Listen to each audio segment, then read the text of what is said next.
Te compraste tu primera cámara fotográfica y al momento de tomar fotos te das cuenta que estas salen muy claras, sobreexpuestas, o salen muy oscuras, subexpuestas. Pero no importa porque está en modo automático. Pero también cuando lo utilizamos nos damos cuenta que el 99% de las veces la cámara decide utilizar el flash. Que la verdad es bastante molesto porque casi nunca obtenemos el resultado que queremos. Y es ahí cuando pensamos, ¿por qué me gasté todo este dinero en esta cámara? Mi teléfono toma mejores fotos. Pero tranquilo, no pasa nada, porque el día de hoy yo te voy a enseñar a utilizar tu cámara en modo manual gracias al triángulo de la exposición. ¿Qué es el triángulo de la exposición? Básicamente, este nos permite combinar los tres parámetros básicos de nuestra cámara para así lograr un determinado resultado. ¿Y cuáles son nuestros parámetros? Estos son la velocidad del obturador, la apertura del diafragma y el ISO. Y se llama triángulo porque estos están relacionados el uno al otro.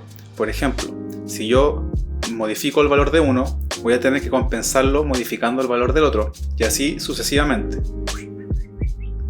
Cabe destacar que estos parámetros lo que hacen básicamente es dejar entrar más luz o menos luz al sensor de nuestra cámara, porque tenemos que tener claro que la fotografía es el arte de dibujar con la luz. Y el primer parámetro del que voy a hablar es de la velocidad del obturador, o también conocida como tiempo de exposición, que básicamente se refiere al tiempo que el obturador de nuestra cámara está abierto para dejar entrar más o menos luz. Y este valor se mide en segundos, de 30 segundos hasta 20, 15, 5 segundos, 1 segundo o hasta las fracciones, 1 partido 60, 1 partido 125 o 1 partido 8000, dependiendo de la gama de la cámara que nosotros tengamos. Y por ejemplo, mientras más rápida la velocidad del obturador, menos luz entra a la cámara. ¿Y qué nos permite hacer esto?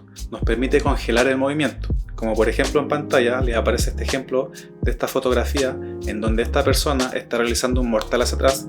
Entonces yo, para congelar el movimiento en el aire y así obtener la foto completamente enfocada, yo utilicé una velocidad del obturador de 1 partido 3200. Y por ejemplo, mientras más lenta es la velocidad del obturador, si esta velocidad es menor a 1 partido 60, ya vamos a entrar al terreno de la larga exposición. Y es aquí donde hay que utilizar un trípode sí o sí. Y como pueden ver en pantalla, este ejemplo de esta segunda fotografía, que es donde yo utilicé una velocidad de 15 segundos, para así básicamente obtener este efecto que es de las luces, en donde básicamente son los autos y los buses en movimiento. En donde yo utilicé un trípode porque como utilicé 15 segundos, yo no puedo tener mi cámara 15 segundos en mis manos porque durante 15 segundos se va a mover, yo no puedo estar quieto 15 segundos. Entonces por eso es siempre recomendable, o es un deber, utilizar un trípode para que la foto salga como la que pueden ver en pantalla. También en el segundo ejemplo de esta fotografía, quiero que se fijen en el agua, donde, claro, en esta fotografía es común y corriente, pueden apreciar el relieve del agua, las olitas, en donde yo utilicé una velocidad del obturador de 1 partido 100. Pero en la segunda fotografía, que pueden ver en pantalla, quiero que se fijen en el agua también, donde se puede apreciar que es distinta al agua en la primera fotografía, en donde tiene un efecto más sedoso, por así decirlo, en donde es una fotografía de larga exposición, que también yo utilicé 15 segundos para así lograr ese efecto en el agua. Pero como utilicé una velocidad del obturador lenta de 15 segundos, en donde básicamente entra mucha luz al sensor de la cámara, yo tuve que compensarlo con la apertura del diafragma, que es el segundo parámetro del que voy a hablar, que básicamente se refiere a la apertura que tiene la lente para dejar entrar más o menos luz al sensor de nuestra cámara. Y por ejemplo aquí, yo tengo un obturador, que ahí claro lo pueden ver, perdón, un diafragma, no un obturador. Tengo un diafragma en donde se puede abrir y cerrar. Mientras más abierto está, más luz entra a la cámara, y mientras más cerrado, menos luz entra a la cámara. Y este valor se ve reflejado en el número F. Mientras más cerrado está el diafragma, más grande es el número F. Por ejemplo, este puede ser un F22, y a medida que yo lo voy abriendo, F16, F11, F9, F8, etc. hasta, por ejemplo, un F2.8. Aquí básicamente entra más luz.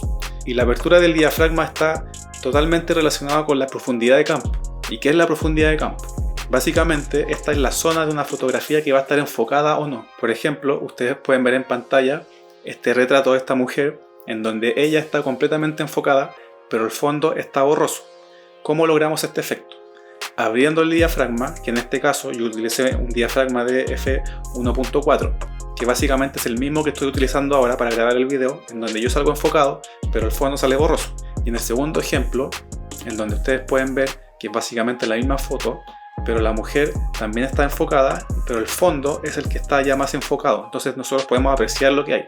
Para lograr este efecto tenemos que cerrar el diafragma.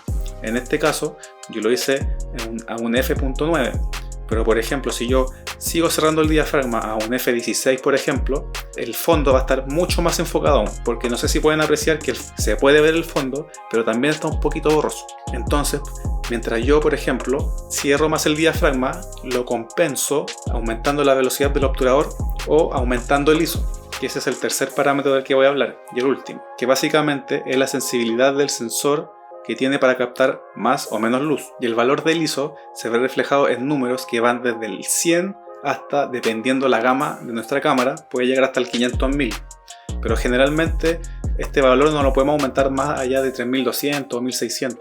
Esto va a depender de la cámara que ustedes tengan, entonces ustedes tienen que averiguar hasta cuál es el punto que pueden aumentar el ISO de su cámara para así no perder calidad. Mientras más aumentamos el valor del ISO, más luz va a entrar al sensor de nuestra cámara, y mientras más pequeño es el ISO, menos luz entra al sensor de nuestra cámara. Como pueden ver en pantalla el ejemplo de esta fotografía, en donde la parte izquierda se puede apreciar fácilmente que tiene estos puntitos blancos, que se llama ruido, que básicamente es cuando la foto pierde calidad.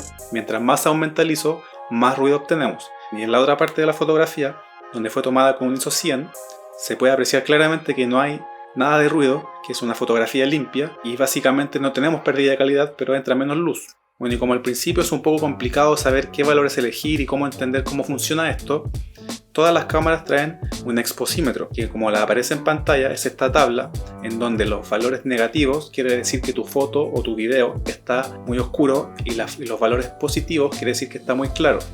Lo que nosotros tenemos que intentar hacer es llegar lo más cercano posible al cero, porque eso va a querer decir que la fotografía está correctamente expuesta. ¿Qué quiere decir esto?